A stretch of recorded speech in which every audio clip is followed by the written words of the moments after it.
اللہ تعالیٰ اپنے کن بندوں کی مدد کرتا ہے، کن کے لیے راہیں کھول دیتا ہے اور کن کے مصائب اور مشکلات کو حل کرتا ہے۔ ایک واقعہ سناؤں گا، اس کے بعد بات کی وضاحت کروں گا۔ کہتے ہیں کہ ایک گاؤں کے اندر ایک بڑا کنجوس شخص رہا کرتا تھا، بڑا بخیل آدمی تھا۔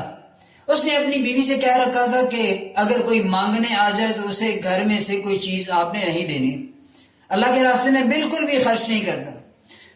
جب بھی کوئی اس کے پاس مانگنے کے لیے آتا تو وہ اس کے ساتھ خاصا ناراض ہوتا، اس کو گالیاں دیتا، دھکے دیتا اور کہتا جاؤ کوئی کام دھندا کرو، یہ بھی کوئی کام ہے کہ تم مانگنے کے لیے میرے گھر آ جاتے ہو۔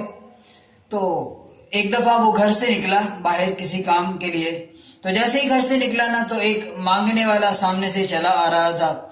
تو اس نے اسے دیکھا اور پہچان لیا کہ یہ کوئی نہ کوئی چیز مانگنے کے لیے جا رہا ہے۔ اس کو اس نے لعنت ملامت کی کہ جائیں کوئی اور کام دھندا کرے، خبردار جو اس گھر کا دروازہ آپ نے کھٹکھٹایا تو۔ بہرحال یہ کہہ کے وہ آگے چلا گیا۔ تو تھوڑی دیر بعد جب وہ واپس آیا بخیل، تو راستے میں وہی شخص اسے دوبارہ ملا اور اس کے ہاتھ میں روٹیاں تھیں۔ تو اس نے اندازہ لگا لیا بخیل آدمی نے، ہو نہ ہو یہ میری بیوی نے اسے دی ہوں گی۔ وہ بڑے غصے میں تنتناتا ہوا گھر میں گیا اور اپنی بیوی سے کہنے لگا کہ جو فقیر آیا تھا، مانگنے والا آیا تھا، روٹیاں آپ نے اس کو دی ہیں۔